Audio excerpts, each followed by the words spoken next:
Bon, il faut savoir que les adénopathies cervicales, c'est un motif de consultation qui est très fréquent. Elle est très fréquente chez tous les médecins, qu'ils soient généralistes ou bien spécialistes. Souvent, lorsqu'on parle d'une adénopathie, l'adénopathie peut intéresser plusieurs territoires. Mais là, on est en train de parler de territoire cervical des adénopathies qui intéressent notre spécialité. On sait très bien que le cou est un organe, bien sûr, au niveau du cou siègent plusieurs chaînes lymphatiques. On a vu ça lorsqu'on a étudié l'anatomie du drainage cervico-facial. Le cou est un territoire qui est connu par une richesse de drainage lymphatique. Et du coup, donc cette richesse anatomique de drainage lymphatique explique cette fréquence des adénopathies qui intéressent ce territoire cervical. Et donc, lorsqu'on parle d'une adénopathie cervicale, tout simplement, d'abord, c'est quoi la définition d'une adénopathie cervicale? C'est une hypertrophie d'un ganglion. C'est une hypertrophie pathologique du ganglion. Donc, cette hypertrophie pathologique du ganglion peut être réactionnelle à plusieurs phénomènes. Ça peut être un phénomène inflammatoire, ça peut être un phénomène infectieux, c'est un phénomène tumoral.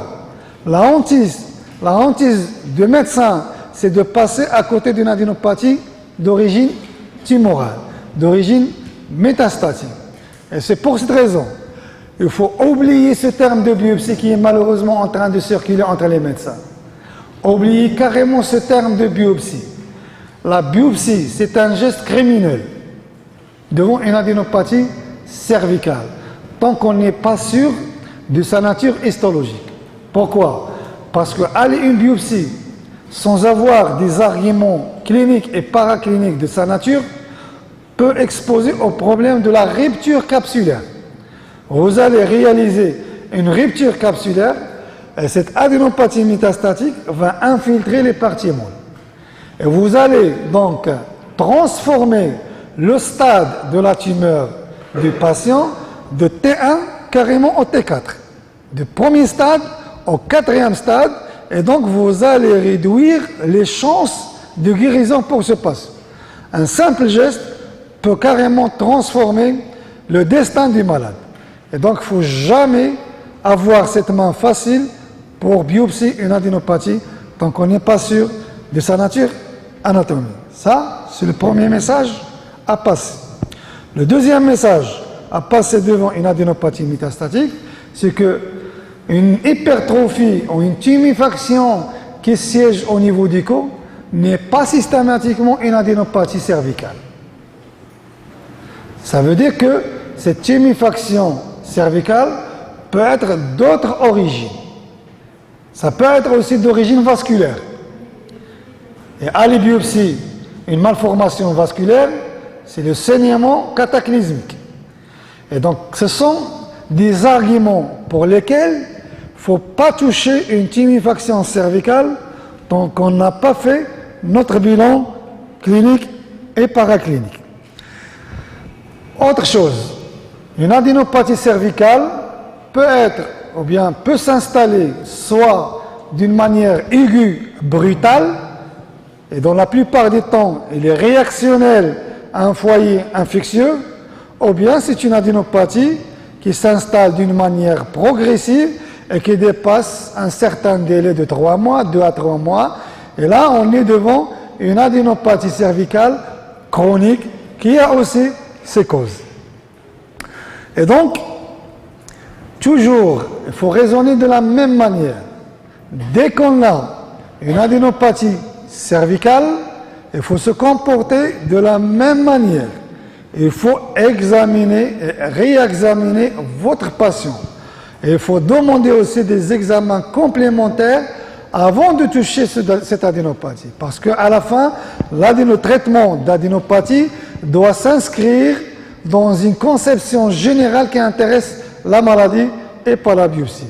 Et donc, dans les examens complémentaires, on va voir qu'il n'y a aucun examen complémentaire qui permet de confirmer la nature de l'adénopathie, sauf l'examen histologique qui a quand même ses règles. Et donc, oubliez ça, je l'ai écrit en rouge, oubliez ce terme de biopsie. Si on vous parle de la biopsie ganglionnaire, il faut bannir ce terme de biopsie ganglionnaire. Et il n'est pas utilisé actuellement.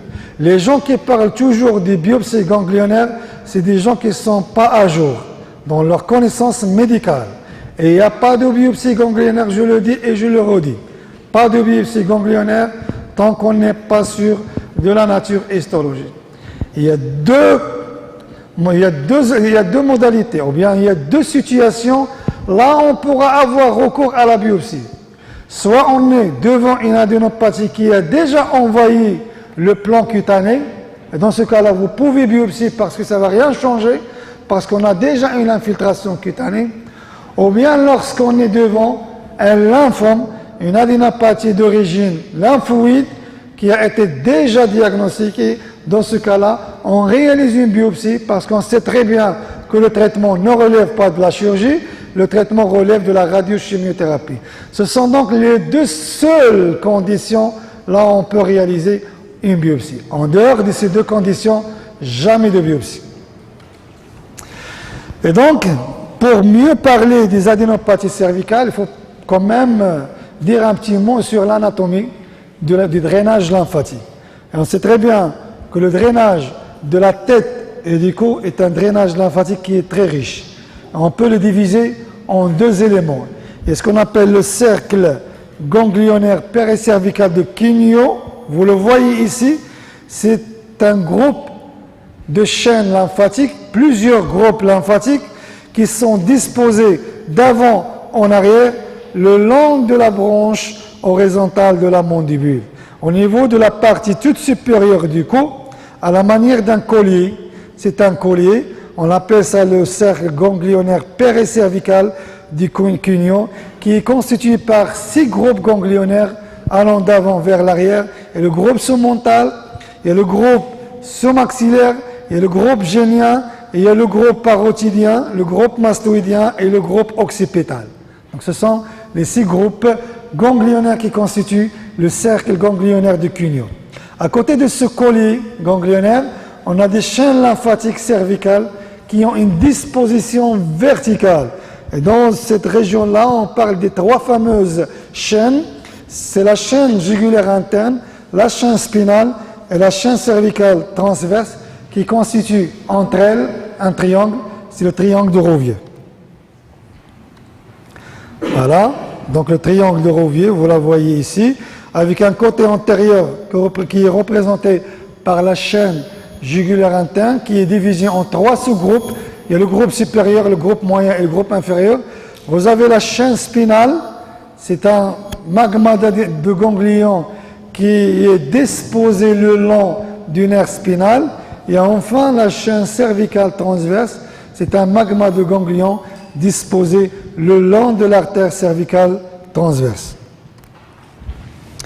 Et donc, une adénopathie cervicale nécessite une démarche diagnostique. Pourquoi cette démarche diagnostique? Parce qu'à chaque fois, dans la médecine, à chaque fois on va réaliser quelque chose, que ce soit un examen clinique ou un examen paraclinique, on doit se poser la question à l'avance. Pourquoi? Pourquoi on va faire ce geste? Pourquoi on va demander cet examen complémentaire? Et donc la démarche diagnostique devant une adénopathie cervicale s'impose pour plusieurs raisons. 1. Pour confirmer qu'il s'agit quand même d'une adénopathie cervicale et pas autre chose. Parce que la tuméfaction cervicale, on va la voir, peut être d'origine en dehors du drainage lymphatique. Ça peut intéresser d'autres éléments anatomiques. Ce n'est pas toujours une adénopathie cervicale. Donc ça, c'est le premier objectif. On doit s'assurer qu'on est devant une adénopathie cervicale par un examen clinique ou bien par un examen paraclinique.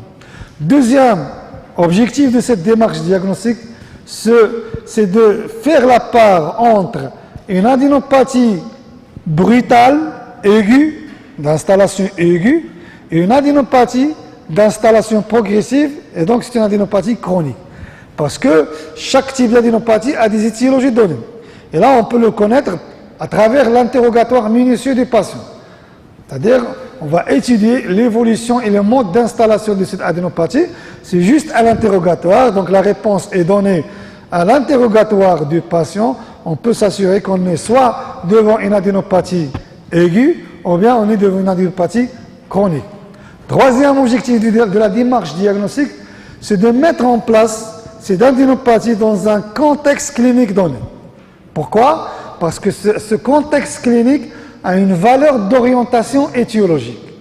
On va aller chercher le maximum de renseignements, que ce soit à l'interrogatoire ou bien à l'examen clinique, pour encadrer cette adénopathie, pour l'inscrire dans un contexte clinique qui va nous aider à chercher l'étiologie. Donc ce sont les trois principaux objectifs de notre démarche diagnostique.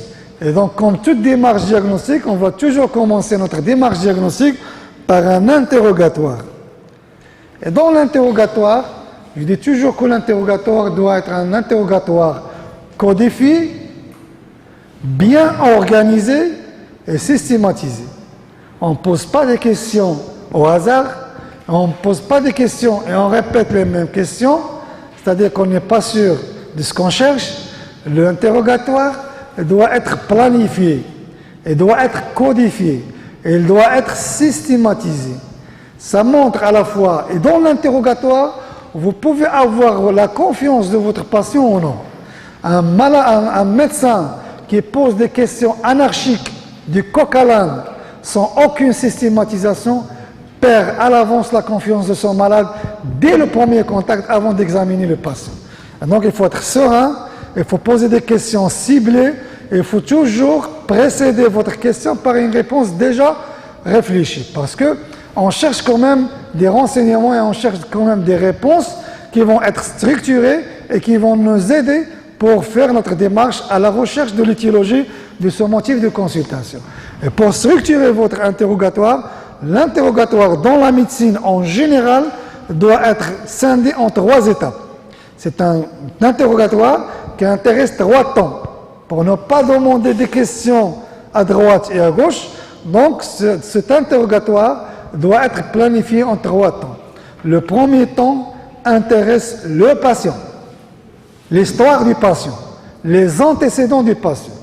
Il faut chercher son âge, il faut chercher les maladies, les antécédents des maladies de système, de tuberculose, du diabète. Donc tout ce qui intéresse la personne, il faut poser ces questions de ce sens. 1. L'âge. 2. Les antécédents de maladies, que ce soit le diabète, la tuberculose, les maladies de système. 3. La notion d'une radiothérapie antérieure. Est-ce que le patient a présenté un cancer, déjà un cancer, et donc est-ce qu'il a été déjà irradié ou non? Donc c'est le premier temps qui intéresse l'histoire du patient. Le deuxième temps, ça va intéresser votre motif de consultation, qui peut être la fièvre, ça peut être la douleur. Dans notre contexte ici, on parle d'adénopathie.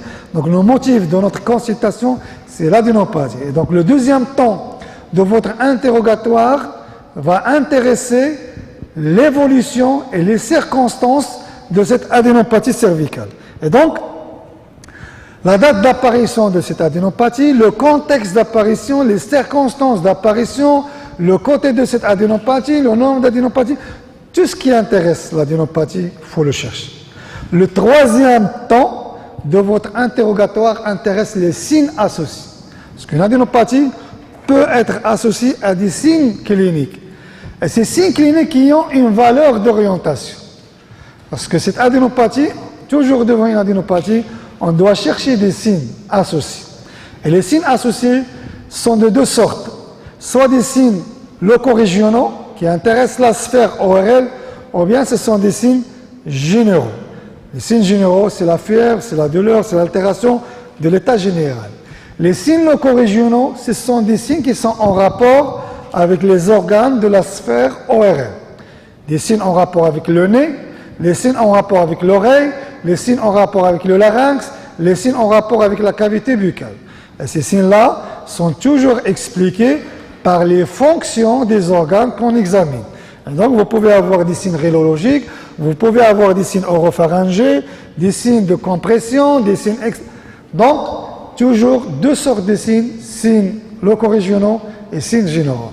Et à la fin de votre interrogatoire, vous avez quand même une réflexion qui va vous aider pour la poursuite de votre démarche diagnostique. Déjà, c'est une réflexion pour l'examen clinique. À partir de cet interrogatoire à la fin, donc vous devez faire une petite conclusion. Est-ce qu'on est devant une adénopathie cervicale avec des signes rhinologiques, et là, on va s'adresser au nez et au sinus, soit on est devant une adénopathie cervicale avec une dysphonie et une dyspnée, et là, on va donner beaucoup d'importance au pharyngolaryngx. Donc déjà à ce stade, vous avez quand même une orientation vers l'organe qui peut être touché, qui peut être intéressé par cette adénopathie clinique. Et donc, la deuxième étape de notre démarche diagnostique, c'est l'examen clinique.